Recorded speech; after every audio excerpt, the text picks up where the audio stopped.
Kwa niaba ya family, mazishi tutafanya kesho saa 10 alasiri. Tutazika makaburi ya Kisutu. Tutazika Kisutu, na kwa ndugu, marafiki, watu wote wa karibu wa babangu na mimi pia ambao wanahitaji kuhudhuria kufika. Kwa marafiki zake wa Temeke, gari itakuwa Mbagala Kiburugwa pale, tutakuwa kuna costa pale. Kwa yote ambaye atakuwa anahitaji kupanda, itakuwa ni free kuwapeleka na kuwarudisha. Na kwa marafiki zake wa Mtoni, gari zitakuwa free pale zikiwasubiri kuwachukua kuwarudisha maeneo ya stand ya Shamba Mtongani itakuwa pale. I think ni hao ni kwa sababu ya wale marafiki zake wa karibu ambao ni wakule sema ambao amekulia kama yeye. Meja, kwa sababu jambo hili limetokea na kwa kweli ni jambo la kuhuzunisha sana, kwa sababu najua the way ambavyo ulivyokuwa karibu na babako mzazi. Lakini pia iko hofu kwa baadhi ya watu wakiamini kwamba kuna vitu vyako ambavyo umeviuza ili uweze kutoa pesa kwa ajili ya kumtibu baba yako mzazi. Pia katika hilo pia nilikuwa nataka kujua pia ni vitu gani ambavyo uliviuza wewe kwa ajili ya kuweza kufanikisha jambo hilo la matibabu kwa baba yako. No, kwa bahati nzuri, unajua wanakuambia kila tatizo linakuja na heli. So kila tatizo ni tatizo. Actually nilikuwa nimejitahidi kwa nafasi yangu kupambana kumsaidia babangu. Nilipambana, tulishirikiana mara kadhaa kwa sababu babangu ni mtu ambaye niko naye close sana. Ni mtu ambaye niko naye muda mwingi. Kwa tulipambana, ikafika step mimi nikawa nguvu yangu iko chini.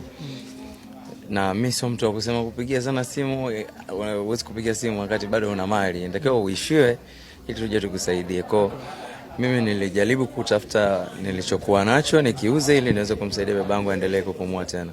Kwa bahati nzuri kakangu Mwanaifwe alinipigia simu akaniambia no, usifanye hicho kitu, huwezi kufanya hivyo wakati wizara sana na Mheshimiwa Rais yupo. Nikapata simu ya Ikulu direct na nikaambiwa kwamba matibabu ya pale yote yatasimamiwa, na akasimamiwa, akafanywa CT scan. Baada ya kufanywa CT scan ikaonekana kwamba stroke imempiga kichwani na damu yake imeviria kwenye ubongo. Kwa hiyo ikawa ni shida zaidi. Kwa hiyo ikatakiwa afanywe transfer kutoka Temeke kuelekea Muhimbili au Moi. Ndo bahati mbaya na kudra ya Mwenyezi Mungu ikatokea. Leo asubuhi majira saa 5 nilipigiwa simu nikiwa niko hapa nyumbani najiandaa kutoka niende hospitali. Nilipigiwa simu nikaambiwa bwana njoo hospitali. Sio kawaida kuambiwa hivyo, nikahisi kwamba kutakuwa kuna something. Kwa nikatembea haraka nikamwambia meneja wangu tuwai, tukampitia tukawai. Kufika pale nikakuta tayari ndugu tayari wameshakaa, but mimi hawakutaka kuniambia mapema. Kwa nilikuta tayari ndugu washakaa na taarifa wanayo, wakaniambia basi tukamshukuru Mwenyezi Mungu. Okay, sawa. Meja, najua pia Dvoice ni mtu wako karibu sana na inatajwa kwamba kuna undugu unaendelea kati yenu na alifika hapa msibani. Mimi najua wengi wameguswa sana kwa sababu ni mtu wa watu. Taratibu za namna ya kuweza kushiriki msiba huu kama ulivyotueleza kwamba kesho mazishi yatafanyika Kisutu makaburini, lakini pia kuna wale ambao wanaguswa. Najua kwa sababu wadau wa Singeli ni wengi. Utaratibu mmeweka vipi nyinyi kama familia sasa? Utaratibu kama wa kuchangia rambirambi na salamu za pole.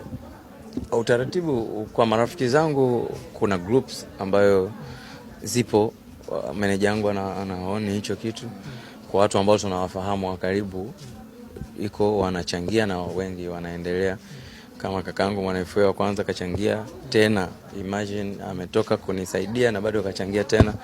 Rafiki yangu Mario amekuwa mtu wa kwanza kufika hapa, amenitia tena nguvu ya kutosha. Kwa tuko vizuri, tunaweza kufanya chochote. Lakini pia kwa wale marafiki ambao wako mbali wanatamani, wanajisikia wameguswa, baba ni rafiki wa kila mtu. Media nyingi sana mmefanya naye interview babangu.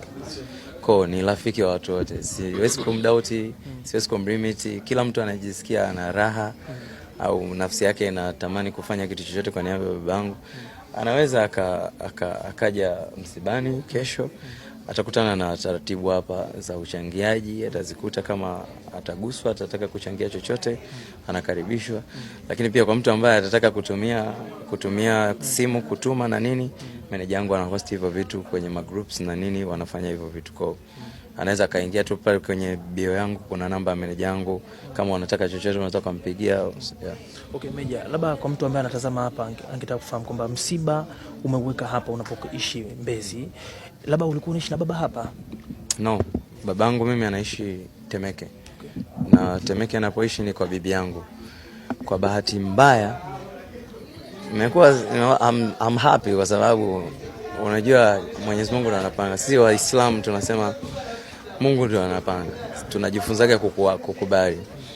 Mamangu mwaka jana alipofariki, kabla 40 ya mamangu akafariki bibi yangu ambaye ni mamake babangu.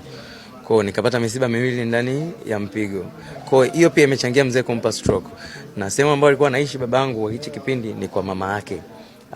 Alirudi kwa mama yake kwenye nyumba ya mama yake kwa sababu yeye ndio wako wawili tu. Na wazazi wetu wana mali tofauti tofauti. Kwa hiyo mzee alichagua kwenda kukaa pale kwa mama yake kujishikiza. Kwa alikaa zake pale anafanya mambo yake. Kwa bahati mbaya kule yuko peke yake kwa sababu nyumba iko yenyewe. Kwa alikuwa yuko peke yake. Kwa mimi nilimsogeza karibu nikawa niko naye nyumbani. Kwa na pia kule nyumbani ni mbali. Kwa ufikiaji wa marafiki na watu wake wote stressi kwa sababu ni nyumbani Mbagala Kiburugwa za Kiemo naenda huko ndani. Location na vitu vingine inakuwa stress. Kwa tuliona tuweke hapa kwa sababu hapa ni rahisi kufikika, pia mazingira free, anytime tunaweza tukaongea kama hivi. Kwa nikaona bora tufanye hapa baada ya kushirikiana na ndugu tukazungumza, tukasema tufanye hapa msiba. Yeah. Neno lako moja kwa mashabiki zako na ndugu jamaa na marafiki? Mimi nawapenda tu wote kwa sababu Watanzania wamekuwa ni topi. Unajua raha ya kufanya kitu kizuri ni income ni nzuri. Mashabiki zangu kile ninachokitoa nikitoa nyimbo wanapenda, wanafurahia. Sasa ile furaha yangu ndio sehemu ya kunilipa kama hii ninapopata matatizo. Wengi nimeona wanafurahi, wananibeza, lakini kundi la watu wengi 80% wananiombea mema.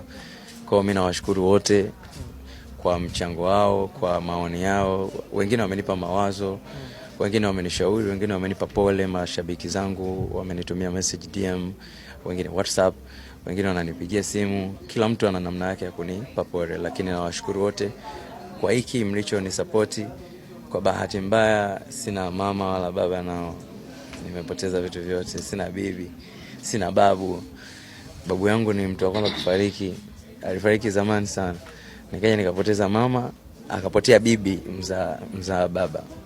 Leo tena amepotea baba, na bibi yangu babu yangu mzaa mama pia naye amefariki. Kwa sina chochote. Okay, Meja, kwa kumalizia tu, moja alama kubwa ambayo tulikuwa tukiona mara kwa mara